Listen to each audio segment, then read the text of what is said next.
राधे राधे, जय श्री कृष्णा दोस्तों। आइए अब हम ज्येष्ठ मास के महात्म्य का 25वां अध्याय 25वें दिन के ज्येष्ठ स्नान की कहानी और अंत में देवों के देव भगवान महादेव जी की आरती सुनेंगे। आइए सबसे पहले ज्येष्ठ मास का 25वां अध्याय सुनते हैं।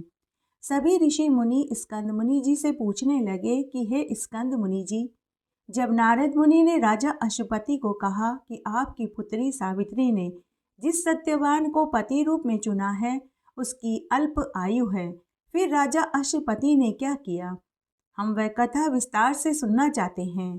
तब स्कंद मुनि बोले कि हे ऋषि मुनियों, नारद मुनि के चले जाने के बाद राजा अशुपति ने अपने सभी गणमान्य लोगों, साधु महात्माओं, ऋषियों, ऋत्वजों व बंधु बांधुओं को साथ लेकर एक शुभ समय में राजा धुम्मसेन के आश्रम में उनसे मिलने पहुंचे।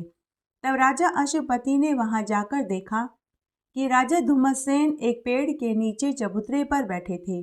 कुशा के आसन पर स्थित नेत्रहीन राजा धुम्मसेन का राजा अशुपति ने विधिवत पूजन और नमस्कार किया। तब राजा धुम्मसेन ने राजा अशुपति को बैठने का इशारा किया।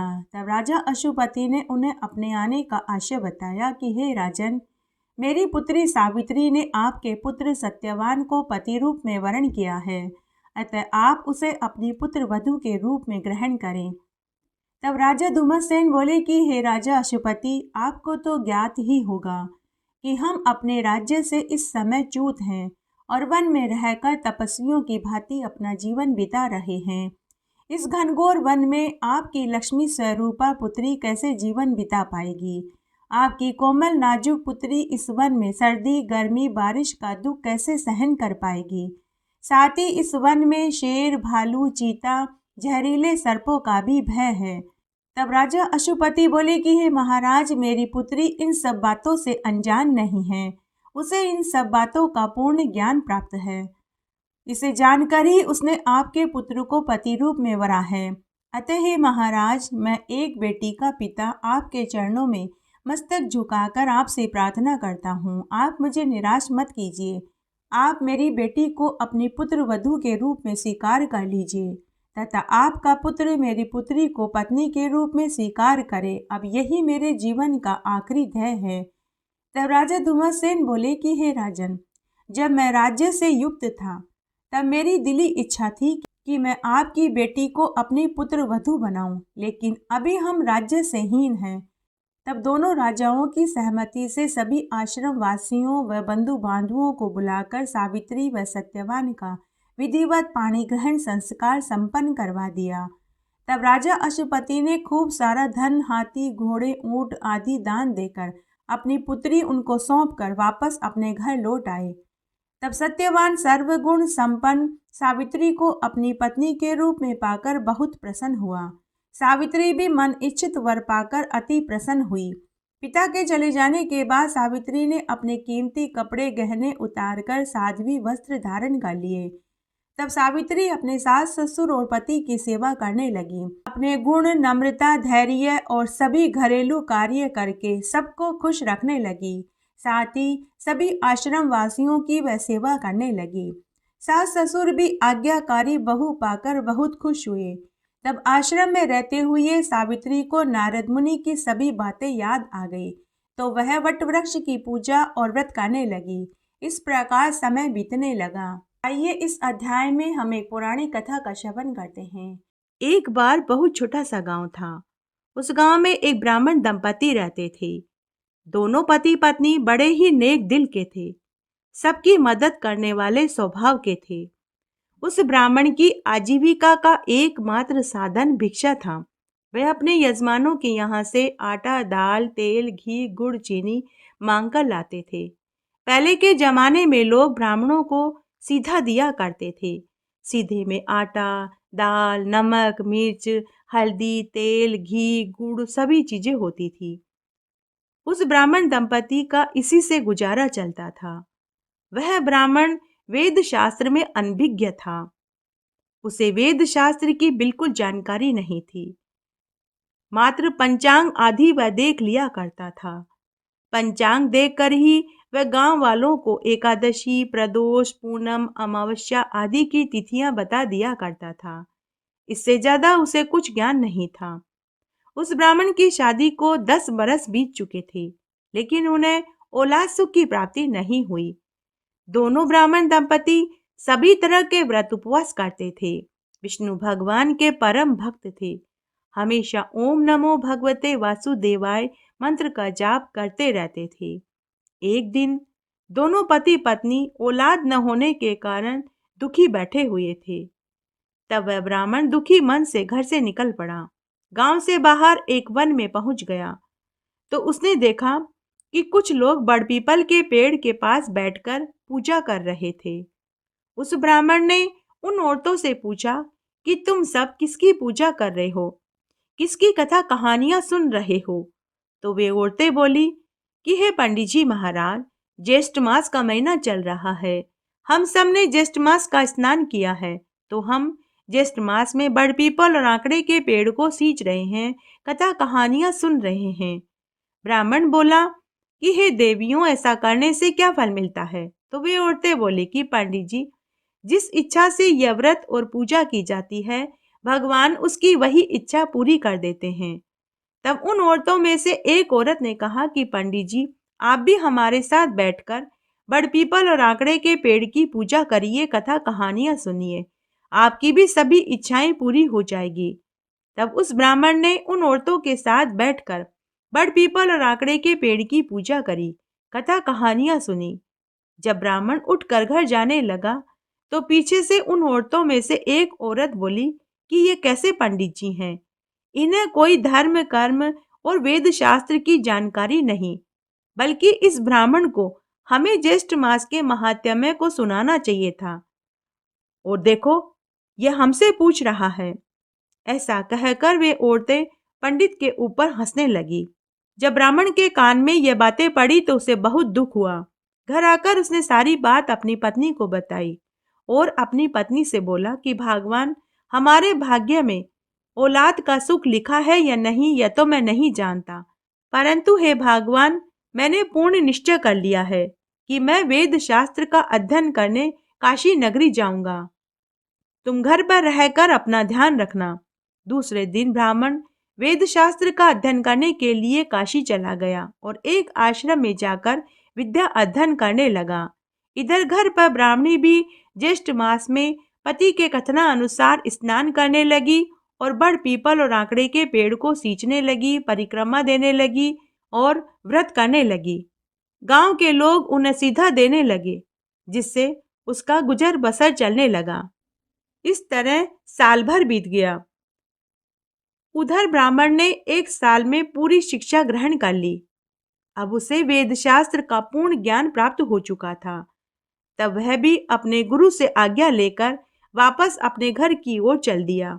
तब वैकुंठ में बैठे भगवान विष्णु ने ब्राह्मण की परीक्षा लेनी चाहिए। ज्येष्ठ का महीना चल रहा था। ब्राह्मण ने भी ज्येष्ठ मास का स्नान किया था और व्रत कर रहा था। तब भगवान विष्णु एक ग्वाले के वेश में आए और वहां एक कामधेनु गाय को प्रकट कर दिया। भगवान ने कामधेनु गाय से कहा कि हे देवी, आप बीमार और लहूलुहान होकर दरस से कराहने का नाटक करिए। उसी समय कामधेनु गाय ने एक साधारण गाय का रूप धरा और बीमार और पैरों से लाचार होकर, मुंह से खून रिस रहा था, जगह जगह गाय की खाल उखड़ी हुई थी जिसमें कीड़े पड़े हुए थे। ग्वाले वेश में भगवान विष्णु गाय के पास आकर बैठ गए और करुण रुदन करने लगे। तभी वह ब्राह्मण उस स्थान पर पहुंच गया। ब्राह्मण ने जब गाय की ऐसी हालत देखी तो उसे बहुत दया आई।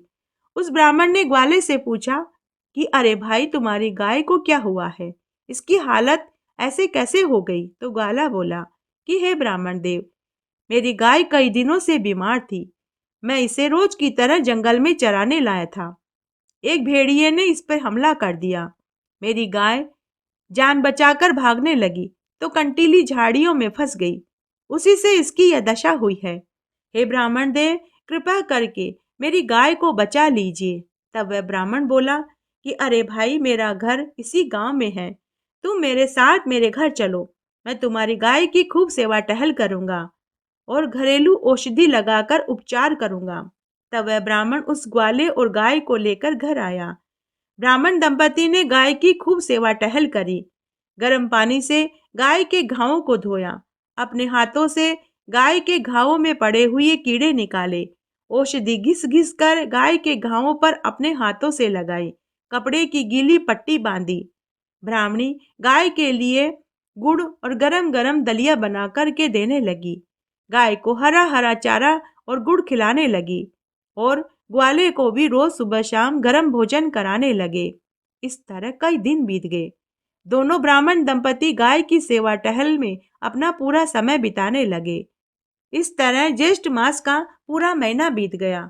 तब ज्येष्ठ मास की पूर्णिमा तिथि को ग्वाले वेश में भगवान और कामधेनु गाय ने ब्राह्मण को वरदान दिया और अंतर्ध्यान हो गए। सुबह जब ब्राह्मण दंपति सोकर उठे तो उन्होंने देखा कि उनकी टूटी फूटी झोपड़ी की जगह सुंदर महल नुमा मकान खड़ा था। घर में जगह जगह अन्न और धन की ढेरियां पड़ी थी। जिस स्थान पर कामधेनु गाय थी उस स्थान पर चांदी की एक विशाल गाय खड़ी थी। जिस स्थान पर ग्वाले रूप में विष्णु भगवान सोते थे वहां भगवान विष्णु और माता लक्ष्मी की सोने की मूर्ति रखी थी। तभी वहां आकाशवाणी हुई। भगवान ने कहा कि हे ब्राह्मण, मैं तेरी पूजा और सेवा से प्रसन्न हुआ। मैं तुझे पुत्र का वरदान देता हूँ। जब पूरे गांव वालों को इस बात का पता चला तो पूरा गांव भगवान की मूर्ति और कामधेनु गाय के दर्शन करने के लिए आने लगा। जब उस नगरी के राजा को पता चला तो राजा ने एक विशाल मंदिर बनवाया और उस मंदिर में भगवान विष्णु और माता लक्ष्मी की मूर्ति के साथ कामधेनु गाय की मूर्ति की भी स्थापना कर दी और उसी ब्राह्मण दंपति को मंदिर का पुजारी नियुक्त कर दिया। उसके कुछ महीनों के बाद ही ब्राह्मणी को गर्भ ठहर गया और 9वें महीने में उसे सुंदर पुत्र पैदा हुआ। तब राजा ने पूरी नगरी में यह ढिंडोरा पिटवा दिया कि सभी को ज्येष्ठ मास में स्नान करके बड़ पीपल और आंकड़े के पेड़ की पूजा करनी चाहिए और पुण्यदायिनी तिथियों का व्रत रखना चाहिए और अपनी सामर्थ्य अनुसार दान पुण्य करना चाहिए। हे विष्णु भगवान, हे माता लक्ष्मी, जैसे आप ब्राह्मण के ऊपर प्रसन्न हुए वैसे सबके ऊपर होना। कहानी कहने वाले के ऊपर, सुनने वाले के ऊपर और हुक्कारा भरने वाले के ऊपर सबको ज्येष्ठ मास का स्नान और बड़ पीपल और आंकड़े के पेड़ को सींचने का फल देना। संपूर्ण फल पाने के लिए देवों के देव भगवान महादेव जी की आरती सुनते हैं। ओम जय शिव ओंकारा, स्वामी हर शिव ओंकारा, ब्रह्मा विष्णु सदा शिव, बोले भोलेनाथ सदा शिव, अर्धांगी धारा। ओम हर हर हर महादेव, एकानन चतुरानन, पंचानन राजे शिव पंचानन राजे, हंसासन गरुड़ासन वृषवाहन साजे। ओम हर हर हर महादेव। 2 भुज 4 चतुर्भुज, 10 भुज अति सोहे, शिव 10 भुज अति सोवे, तीनों रूप निरखता त्रिभुवन जन मोहे। ओम हर हर हर महादेव। अक्षमाला वनमाला मुंडमाला धारी, शिव रुंडमाला धारी, त्रिपुरारी मुरारी कर कमला धारी। ओम हर हर हर महादेव। श्वेतांबर पीतांबर बाधांबर अंगे, शिव बाधांबर अंगे, सनकादिक ब्रह्मादिक भूतादिक संगे। ओम हर हर हर महादेव। करके मध्य कमंडल चक्र त्रिशूल धरता, शिव चक्र त्रिशूल धरता, सुख करता दुख हरता जग पालन करता। ओम हर हर हर महादेव। लक्ष्मी वर सावित्री पार्वती संगे, शिव पार्वती संगे, अर्धांगी गायत्री सिर सोहे गंगे। ओम हर हर हर महादेव। काशी में विश्वनाथ विराजे, नंदो ब्रह्मचारी, शिव नंदो ब्रह्मचारी, नितुट दर्शन पाऊं नितुट भोग लगाऊं, महिमा अति भारी। ओम हर हर हर महादेव। ब्रह्मा विष्णु सदाशिव जानत अविवेका, शिव जानत अविवेका। प्रणवाक्षर के मध्य ये तीनों एका, ओम हर हर हर महादेव। त्रिगुण स्वामी जी की आरती जो कोई जन गावे, शिव जो कोई जन गावे।